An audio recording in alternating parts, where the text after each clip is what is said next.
박수 더 치고 싶으시죠? 네, 다시 한번 박수 쳐서 감사를 표해주시면 고맙습니다. 예, 오늘은 새해 들어서 처음으로 맞이하는 주일입니다. 이렇게 귀하고 귀한 시간, 엉뚱한 곳에 가지 아니하고 만물의 주인이 되시는 하나님, 시간의 주인이 되시는 하나님 앞에 나오셔서 영과 진리로 예배드리시는 사랑하는 성도 여러분 가운데, 여러분 가정 가운데 올 한 해 동안 여러분들이 계획하시고 꿈을 꾸고 계시는 모든 기도 제목들 가운데 우리 좋으신 하나님의 은혜와 축복이 함께 하시길 알파와 오메가가 되시는 우리 주님의 이름으로 축원합니다. 내가 새로워지지 않으면 새해를 새로 맞을 수 없다. 내가 새로워져서 인사를 하면 이웃도 새로워진 얼굴을 하고 새로운 내가 되어 거리를 가면 거리도 새로운 모습을 한다. 중략. 이제 새로운 내가 서슴없이 맞는 새해. 이제 내가 새로운 내가 서슴없이 맞는 새해. 나의 생애 최고의 성실로서 꽃피울 새해여. 이 시는 시인 구상 선생의 새해라고 하는 제목의 시 가운데 일부입니다. 이처럼 새가 되면 누구든지 꿈을 꾸게 됩니다. 아름다운 꽃을 피우고 그리고 풍성한 열매를 맺을 해, 그 같은 해가 되기를 간절히 염원하며 소망합니다. 그리고 이 같은 소망을 이루기 위하여 마음의 옷깃을 여미고 다짐하고 또 다짐합니다. 그런데 참으로 안타깝고 불행하게도 이 같은 다짐들이 허물어질 때가 있습니다. 그 같은 사실을 염두에 둔 표현이 무슨 표현인지 여러분들 알고 계시지요? 작심삼일이라고 하는 표현입니다. 작심했습니다. 결심했습니다. 다짐했습니다. 올해는 이렇게 살 거야. 다이어트 할 거야. 음식 조절할 거야. 담배 끊을 거야. 술 안 먹을 거야. 그런 분 해당되지 않겠지만, 해당되는 분들이 없으시겠지만, 여하튼 올해는 좀 신앙생활 열심히 해야지, 새벽기도도 나가야지, 성경 좀 읽어야지, 그리고 올해는 책도 좀 읽어야지, 좀 부지런해야지, 늦잠 자지 말아야지, 게으르지 말아야지, 별의별 다짐들을 합니다. 그런데 참으로 안타깝게도 그 같은 다짐들이 3일 천하로 끝나버리는 경우가 허다한 얘기이지 않습니까? 작심삼일. 왜 그 같은 문제가 반복될까? 왜 이 같은 결과가 생길까? 여러 가지 이유들을 얘기할 수 있을 것입니다. 그 중에 하나가 꿈과 현실 사이에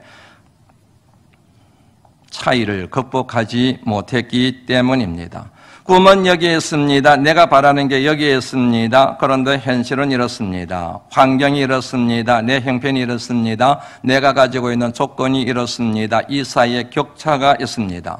이 격차를 극복해야 되는데, 이 격차를 이겨내야 되는데, 이 격차를 메꾸어야 되는데, 그래야 꿈이 현실이 되는데, 내가 바라는 것들이 실상이 되는데, 이 격차를 극복을 하지 못한다는 얘기이지요.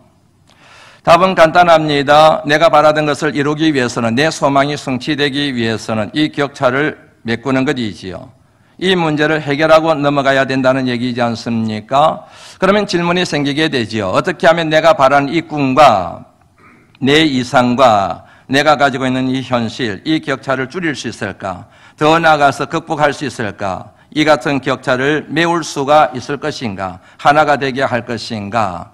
이 같은 질문에 대한 해답의 실마리를 제공하는 속담을, 격언을 여러분들에게 하나 소개해 드립니다. 그것은 뭐냐 하면, 하늘은 스스로 돕는 자를 돕는다 라고 하는 격언입니다. 다시 한번 생각해 보시죠. 하늘은 스스로 돕는 자를 돕는다. 이 같은 속담을 여러분 계속해서 생각을 하다 보면 이 속담 속에는 두 가지 도움이 있다는 사실을 알 수가 있습니다. 하나는 스스로의 도움, 그리고 다른 하나는 하늘의 도움입니다. 이 같은 격차를 메꾸기 위해서 하늘의 도움이 필요하고 스스로의 도움이 필요하다는 얘기입니다. 그런데 여기서 중요한 게 하나 있습니다. 그게 뭐냐면 순서에 관한 것입니다. 하늘의 도움이 있고 스스로의 도움이 있는데 순서가 있어야 된다는 얘기이지요. 한마디로 말씀드리면 스스로의 도움이 먼저여야 한다는 것입니다. 하늘은 아무나 사람을 돕는 게 아닙니다. 어떤 사람이고 아무렇게나 대중 없이 돕는 게 아닙니다. 스스로 돕는 자를 돕는다. 스스로 돕지 않습니다. 그러면 그 사람에 대하여서 하늘은 외면한다. 그렇게 정리할 수 있는 속담이지 않습니까? 반드시 하늘이 돕는 사람은 스스로 자신을 도울 수 있는 사람, 그 사람을 바로 하늘이 돕는다. 이것은 여러분 성경의 가르침과도 일맥상통하는 내용이기도 합니다. 하나님 말씀을 읽어가다 보면 이 같은 속담의 뜻을 연상하게 만드는 말씀들이 굉장히 많이 나옵니다. 그 중에 하나가 마태복음 11장 28절 말씀, 수고하고 무거운 짐진 자들아 다 내게로 오라. 내가 너희를 쉬게 하리라. 수고의 짐을 지고 있습니다. 무거운 짐을 짊어지고 있습니다. 질병의 짐을 지고 있습니다. 자식의 문제를 가지고 있습니다. 별의별 문제 때문에 힘들어하고 있습니다. 지쳐가지고 쓰러져 버렸습니다. 일어설 힘이 없습니다. 한 발자국도 움직일 수 있는 기력이 없습니다. 그런 그들을 향해서 주님이 말씀하십니다. 나한테로 와. 그러면 내가 해결해 줄게. 아니, 이런 하나님이 어디 계십니까? 이렇게 잔인할 수가 있습니까? 그 짐이 너무나도 무거워서 일어설 힘조차도 없는데 오라니요. 하나님이 사랑의 하나님이시라고 한다면 너는 가만히 있거라. 그 짐 때문에 얼마나 무겁니? 일어설 힘도 없을 거야. 발 한 발자국 내딛는 것도 너무 고통스러울 거야. 너는 움직이지 말고 가만히 있거라. 가만히 있거라. 내가 갈게. 내가 가서 내 무거운 모든 짐을 다 해결해 줄게. 너는 움직이지 마. 그래야 사랑의 하나님이 되시는 거이지 않습니까? 그런데 그렇게 말씀하시는 것이 아니라 와. 나한테로 와. 그 모든 무거운 짐을 짊어지고 나한테 오너라. 그래야 내가 풀어준단다. 이렇게 하나님이 말씀하고 있지 않습니까? 잔인한 하나님이지요.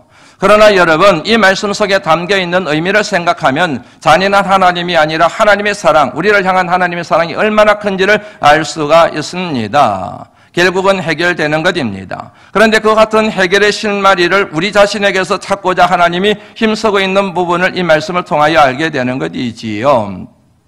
다시 말씀드리면 하나님만을 절대적으로 믿고 하나님에 대한 믿음의 태도, 선택을 명확하고 분명하게 단호하게 할 것을 하나님이 요청하고 계시는 것입니다. 오지 않았는데 가서 도와줍니다. 그러면 자기 잘난 맛으로 된 줄 알아요? 운이 좋아서 된 줄 알아요? 하나님으로부터 더 멀어지게 되는 것입니다. 그런데 하나님 앞에 왔어요. 하나님이 풀어줍니다. 하나님의 은혜로 이 문제가 해결되었구나.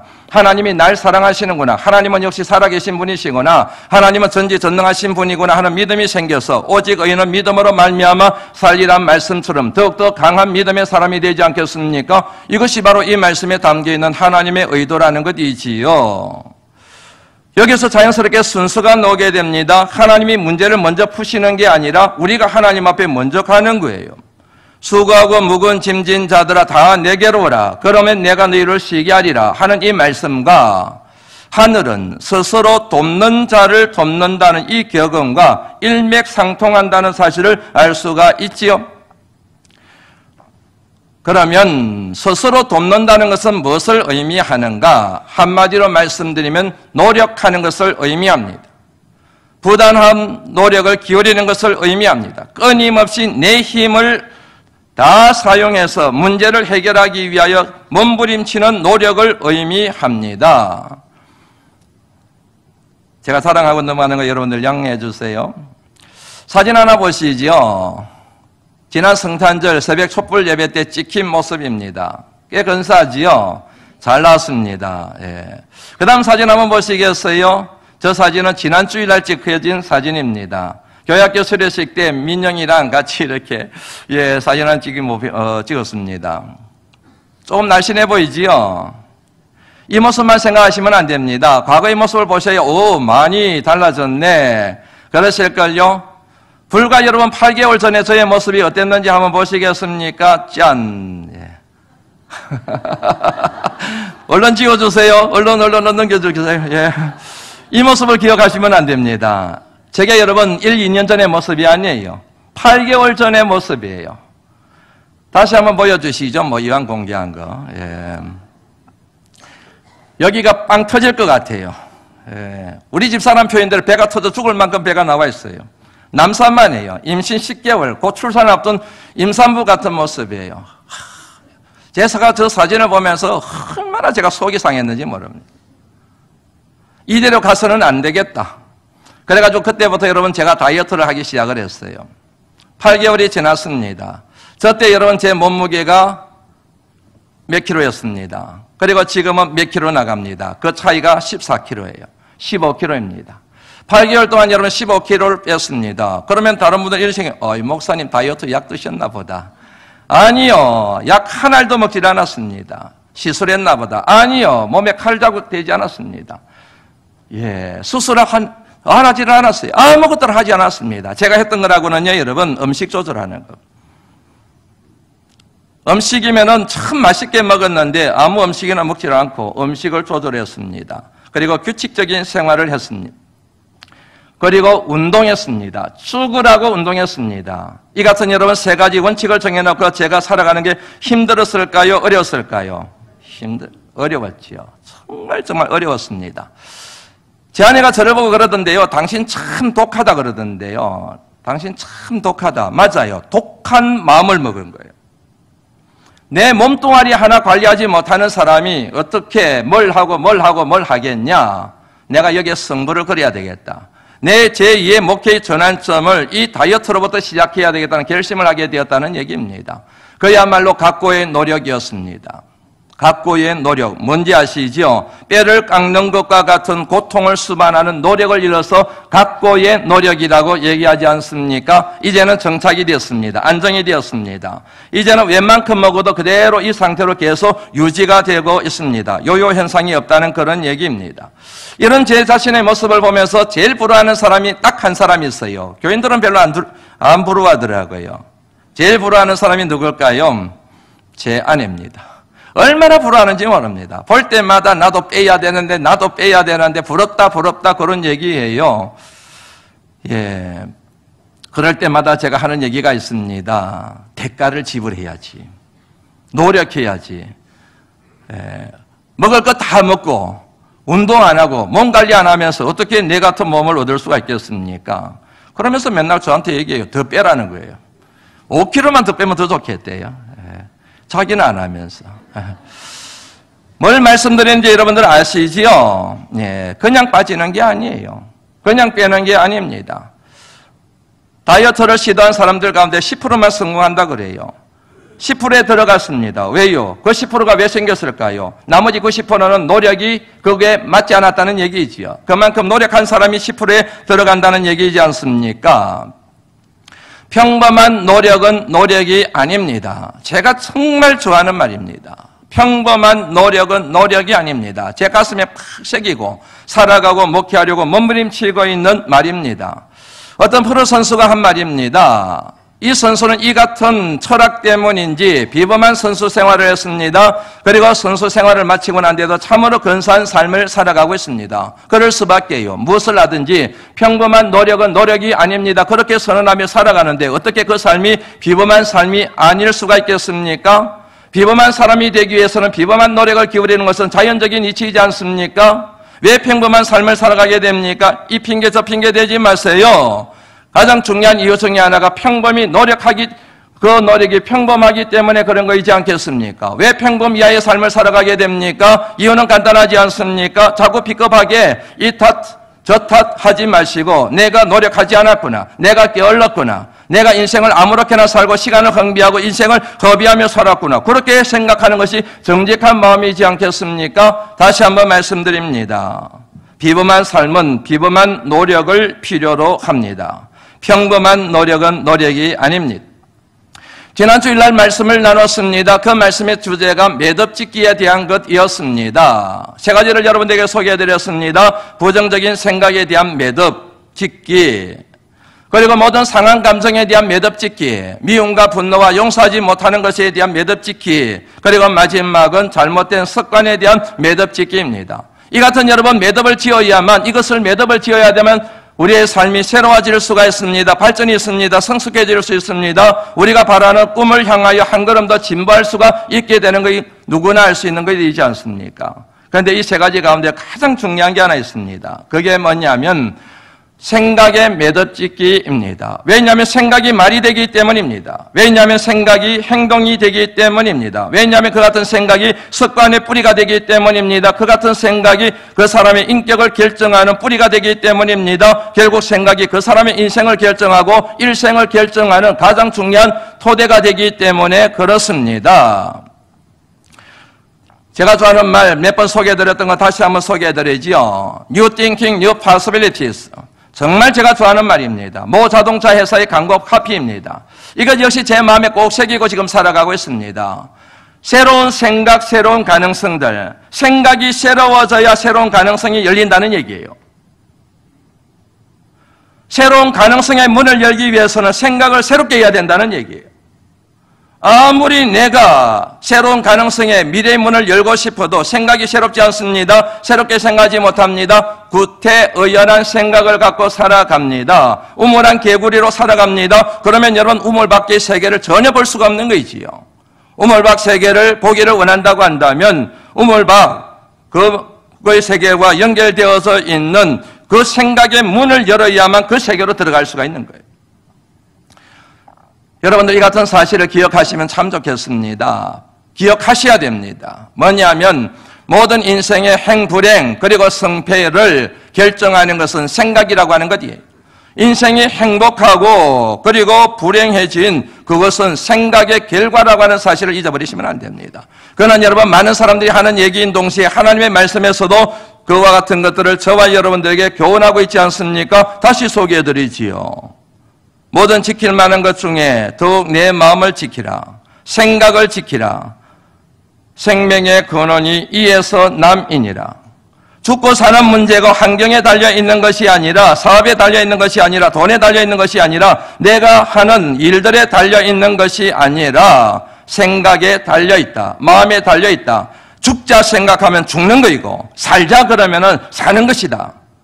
내가 어떤 생각을 갖느냐 어떤 생각을 가지고 살아가느냐에 따라서 결과가 달라진다는 것 이지 않습니까?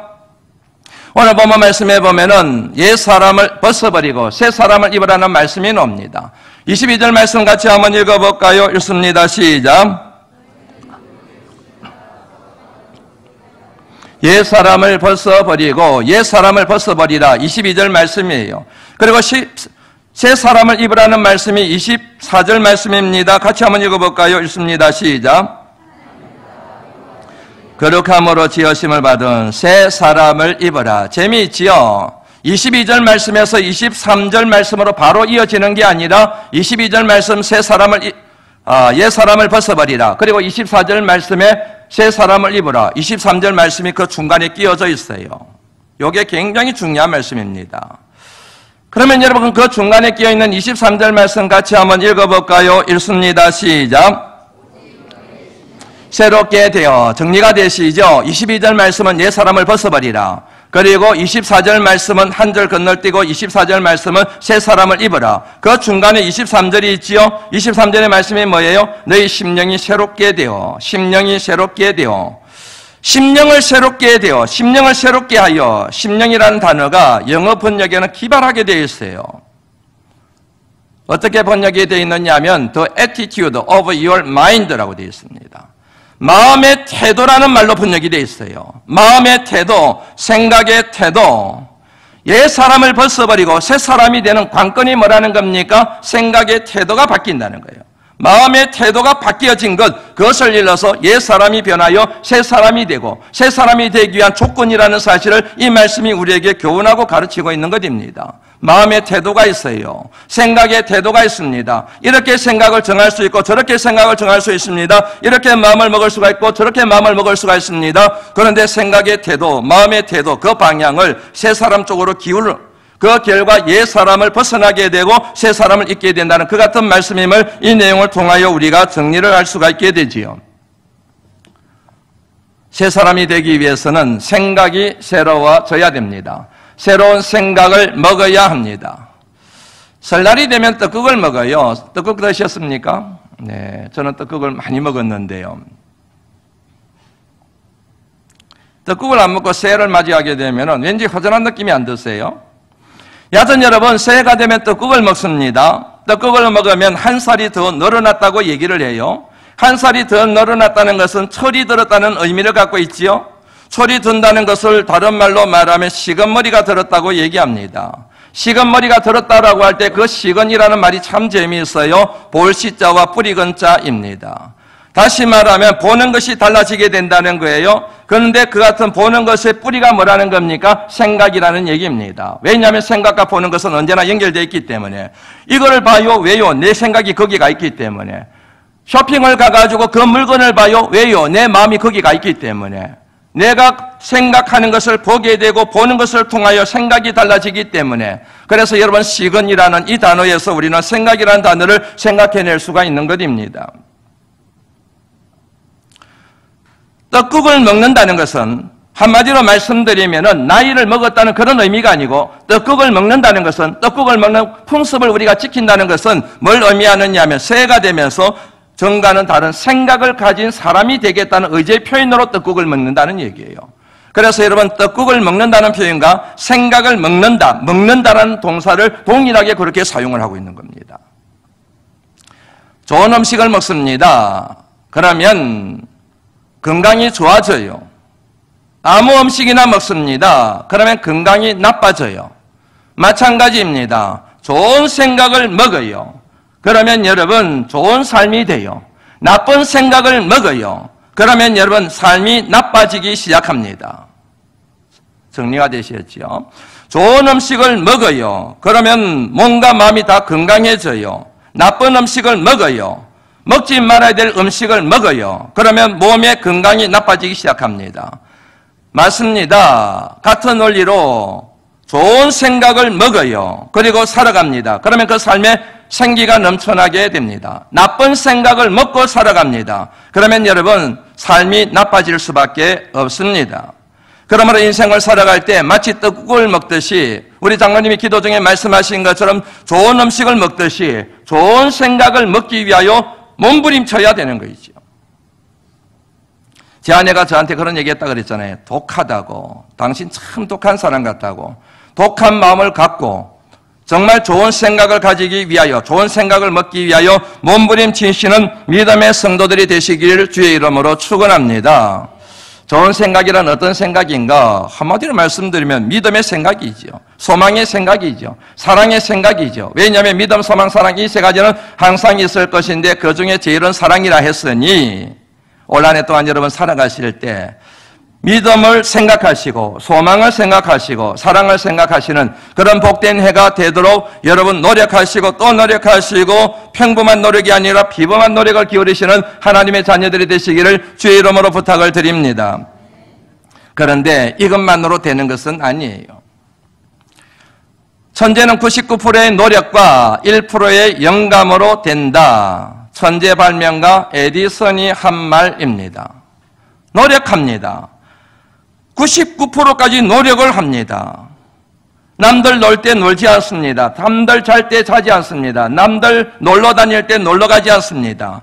밤낮을 가리지 않고 노력하고 또 노력하고 노력합니다. 그럼에도 불구하고 100% 완성을 하지 못해요.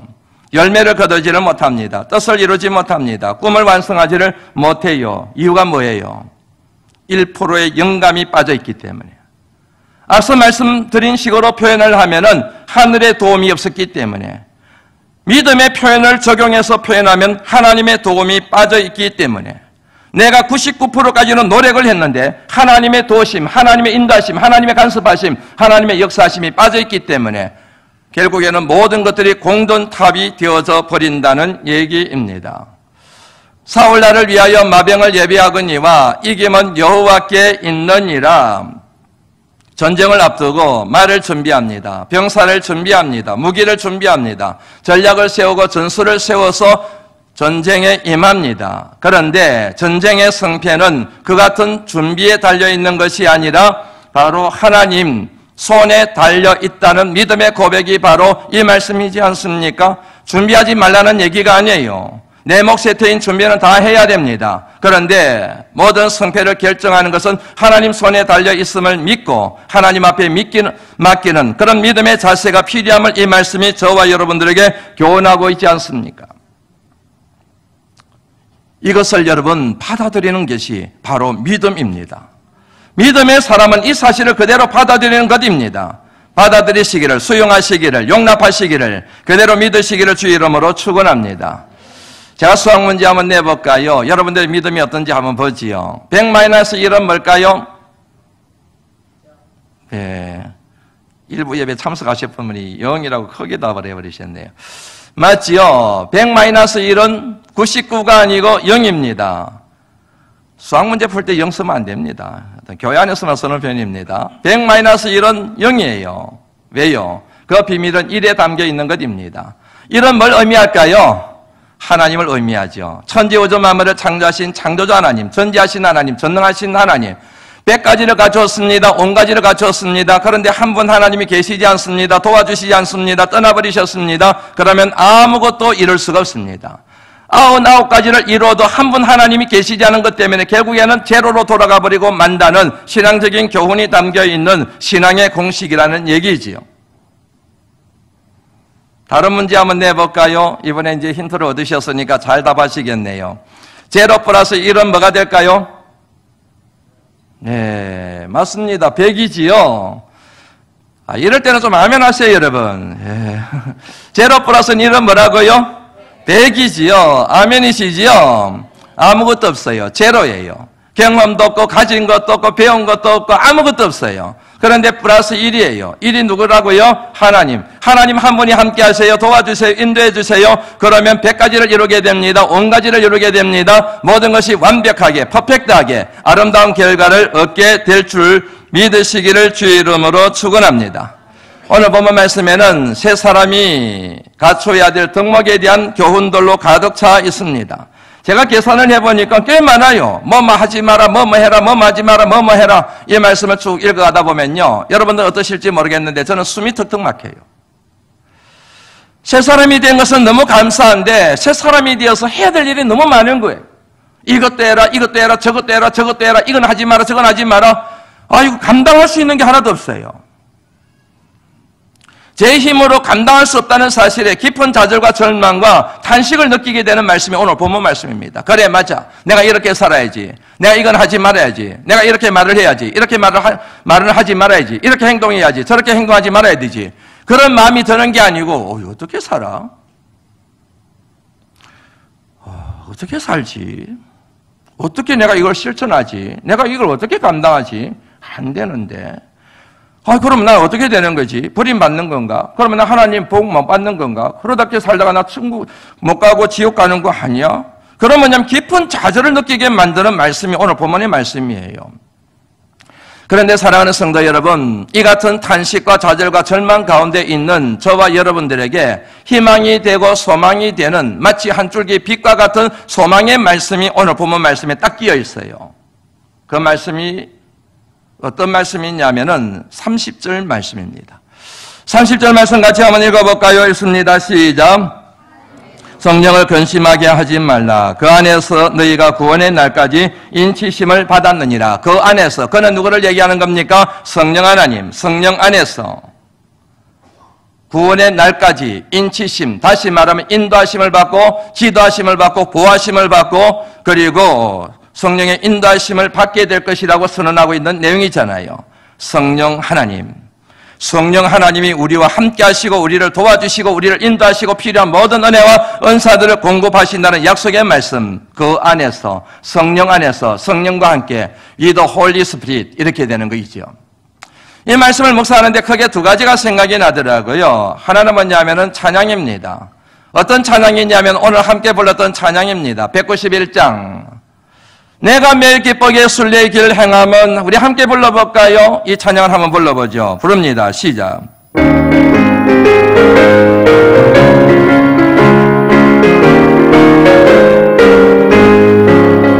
내가 매일 기쁘게 순례의 길 행하면 주의 발이 나를 안고 내가 주의 큰 복을 받는 참된 비결은 주의 영이 함께함이라. 성령이 계시네 할렐루야 함께하시네.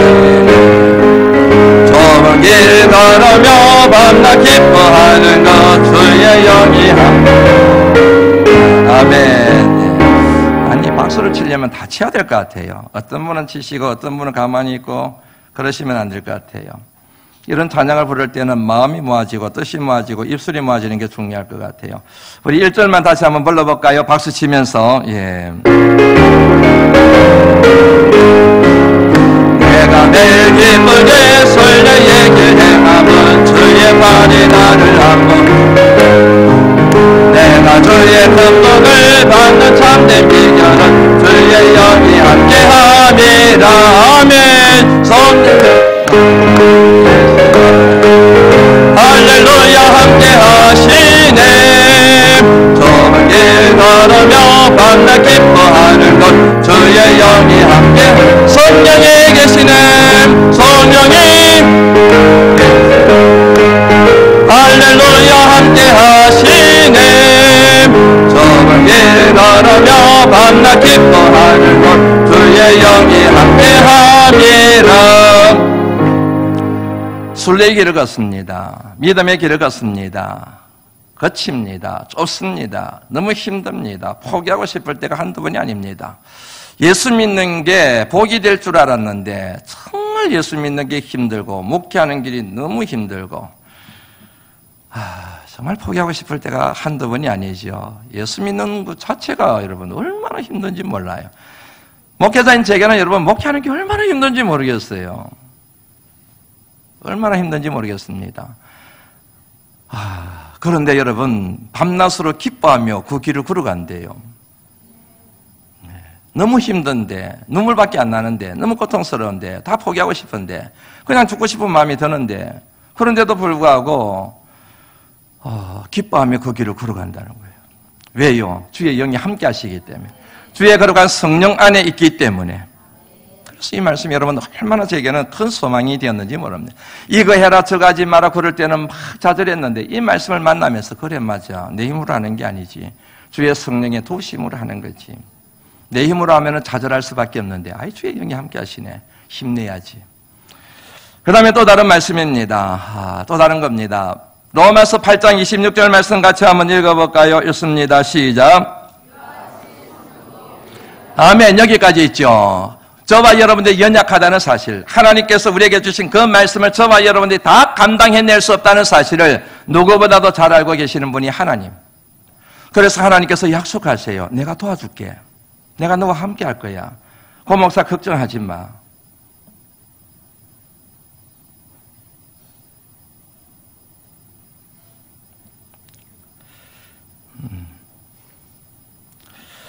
너의 연약함을 내가 알고 있단다. 걱정하지 마. 내가 너와 돕고 있어.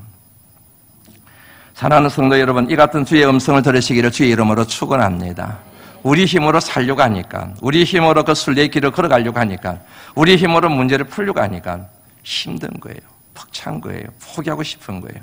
그런데 주의 영이 함께 하심을 믿는 그 순간 모든 걱정, 근심, 염려, 두려움이 변하여 기쁨이 되고 소망이 되는 역사가 일어나게 될 줄로 믿습니다. 그런데 중요한 게 하나 있어요. 중요한 게. 뭐가 중요한가? 로마서 8장 5절 말씀 같이 한번 읽어볼까요? 한번 읽습니다. 시작. 맞아요. 생각이에요. 나는 성령을 따라가고 싶은데, 성령이 함께 하심을 내가 믿고 싶은데, 그런데 중요한 게 뭐라고요? 생각이에요. 성령을 생각해요. 항상 함께 하시는 하나님을 생각해요. 그러면 성령을 따라가게 됩니다. 어떤 문제를 만나도 이길 수 있는 힘이 생겨요. 그런데 자꾸만 육신을 생각해요. 세상을 생각해요. 환경을 생각해요. 연약하고 무능한 나를 생각해요. 그러면 나도 모르는 사이에 좌절하게 돼요. 절망하게 돼요. 육신을 쫓아가게 돼요. 사랑하는 성도 여러분, 올 한 해를 살아가실 때 육신을 생각하지 마시고 오직 성령 하나님 그분만 생각하시기를 주의 이름으로 축원합니다. 그러면 성령을 따라가게 됩니다. 성령의 근능과 권세를 받게 됩니다. 승리하게 될 줄로 믿습니다. 성령의 사람이 되시기를 주의 이름으로 축원합니다. 영상을 알아보려고 그럽니다. 우리나라 최고의 대학 가운데 하나인 카이스트 배상민 교수님 산업디자인과 이분이 새롭게 하소서라고 하는 기독교 방송에 나와서 간증을 했는데 그 간증의 일부를 여러분들에게 들려드리겠습니다. 한번 보시죠. 세상을 정의하고 바라보는 눈이 세 가지 정도가 있는데 첫 번째가 뇌로 보는 겁니다. 뇌안. 우리가 사과를 하나를 보고 그 내안으로 보게 되면 아 요거 맛있겠네, 입에 침이 고이죠. 그게 내안이에요. 이성적으로 판단해. 이게 어떻게 해서 이뻤고 어떻게 해서 아름답고 뭐 이런 거 보는 거죠. 그 위에 단계가 있어요. 그 위에 단계가 심안으로 보는 거예요. 심안. 마음으로 보는 거죠. 그런 것도 이제 시인들이죠. 한떨기 국화꽃을 피우기 이거죠. 봄부터 소축생 울었나 보다 이런 식으로 나오는 거고. 최고의 레벨이 있습니다. 그게 뭐냐면 영안이에요. 그 위가 영안이에요. 이 얘기는 크리스찬들은 무슨 말인지 아실 거예요. 그렇죠. 제가 지금 수도 없이 상을 많이 받고 수도 없이 아이디어를 내서 성공을 하고 이 모든 아이디어는요 주님이 주신 아이디어예요. 네. 제가 한 게 아닙니다. 네. 제가 이 아이디어를 내기 위해서 지금 이런 창의적인 일을 하시는 분들은요 가장 힘든 게요. 지금 새로운 생각을 해내는 게 가장 어려워요. 고통스러워요. 그렇죠. 그걸 하기 위해서 별 이상한 미친 짓을 다 하는 겁니다. 새로운 경험을 해야 되니까. 네. 그런데 뉴욕에서 그렇게 힘들게 겨우겨우 연명해 가면서 아이디어를 냈는데요. 제가 카이스트에 와서 제가 알고 있는 재능을 그리고 지식을 하나님 원하는 일다 쓰겠다고 제가 마음을 작정하는 순간부터 무섭게 쏟아주십니다. 네. 기적인데요. 네. 기적인데, 제가 뉴욕에서 14년 동안 3시간밖에 잠을 안 잤어요, 저는. 제 꿈이 있었으니까. 네. 그러면서 세계 최고의 디자이너들과 클라이언트와 일을 하면서 우리가 얘기하는 세계 4대 어워드가 있습니다. 가장 명예롭고 네. 가장 권위 있는 그 4대 어워드를 제가 2번 받았어요. 14년 동안. 예. 그리고 친구들이 저를 무진장 부러워했습니다. 예. 대단한 거지, 그것만. You are award winning designer. 계약할 때 계약금이 달라요. 클라이언트하고 쟤는 상을 2번 받은 사람이야. 한 번 받은 사람이야. 금액이 달라요. 네. 그래서 아마 그것 때문에 카이스트에서 저를 불렀을 거예요. 네네. 한국에 그런 거 받은 사람이 없는데 제가 받았네. 그랬는데 제가 지난 10년 동안 카이스트에서 그 상을 52번 받습니다. 와. 네, 네. 저는 혹시 지금 방송을 보고 있는 청년들이나 어떤 크리스찬인데 창의적인 일을 해야 되는 분들 많으시잖아요. 네. 근데 사실 이 창의력이 어떤 일을 하셔도 지금 목사님도 창의력이 필요하시고요. 우리 배우님도 필요하세요. 네. 그죠? 다 필요합니다. 그러니까 이제 그런 분들은요. 사실은 주님께서 내 자녀들에게 줄 축복을 다 준비해 놓으셨는데 저희들이 방향을 잘못 잡고 있어서 그걸 못 받는 거거든요. 그러니까 내가 내 명예와 내 입신양면을 위해서 뉴욕에서 그렇게 밤을 새고 애써서 연구를 하고 그렇게 열심히 살아서 그거를 겨우겨우 봤는데 지금은요 놀라실 거예요. 아마 그냥 화장실에 앉았다가 아이디어가 나오고요. 그냥 아침에 일어나서 먼 동트는 해를 보면서 아이디어가 나오고요. 네. 에스프레소 한 잔 마시면서 그냥 아이디어가 그냥 툭 떨어져요.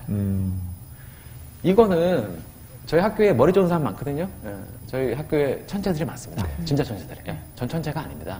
그런데 그분들도 할 수 없는 아무리 공부하고 연구해도 나올 수 없는 아이디어가 그냥 떨어져요. 그거 어떻게 설명할 겁니까? 제가 안타까운 거는 만약에 내가 주님 뜻대로 살라고 막 작정을 했는데도 그런 아이디어가 안 나오고 그런 은사가 없다는 거는요. 다시 한번 조정을 해봐야 돼요. 그 방향이 맞는지. 이게 혹시 내 정력을 위해서 구한 건지 아니면 이게 정말로 주님이 나를 도구로 쓰기 위한 방향인지를 알면요. 그럼 거기다가 내가 맞추고 순종하면요. 무섭게 축복 내려주시고 응답합니다. 이제 말씀을 마무리합니다. 우리가 신앙생활하면서 인생의 길을 걸어가면서 항상 이 같은 생각을 하면 좋겠습니다.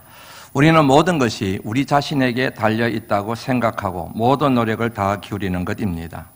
그리고 동시에 그러나 무엇보다도 모든 것이 하나님께 달려있다고 믿고 하나님 앞에 쉬지 않고 기도하는 것입니다. 다시 한번 얘기합니다. 모든 것이 내게 달려있다고 믿고 노력하는 겁니다. 그러나 동시에 오히려 그것보다도 모든 것이 하나님 손에 달려있다고 믿고 하나님 앞에 쉬지 말고 기도하는 것입니다. 오늘 말씀의 결론입니다. 그런데 이 내용은 제가 하는 얘기가 아닙니다. 프랑스의 법 역사학자이고 그리고 사회학자이고 그리고 기독교의 신학자인 자크 엘롤이라는 사람이 한 얘기입니다. 우리는 모든 것이 하나님 손에 달려있다고 생각하고 기도해야 하며 우리는 모든 것이 내게 달려있다고 믿고 노력해야 된다. 이것이 하나님께서 저와 여러분들에게 주시는 지혜인 줄로 믿습니다. 이 지혜를 가지고 살아가시다 보면 여러분들이 그처럼 바라던 소망을 이루게 될 줄로 믿습니다. 어느 순간 소망의 언덕에 이르러 있는 여러분 자신을 발견하게 될 줄로 믿습니다. 이 같은 믿음의 지혜자들이 되실 수 있기를 주의 이름으로 축원합니다. 하나님 감사합니다.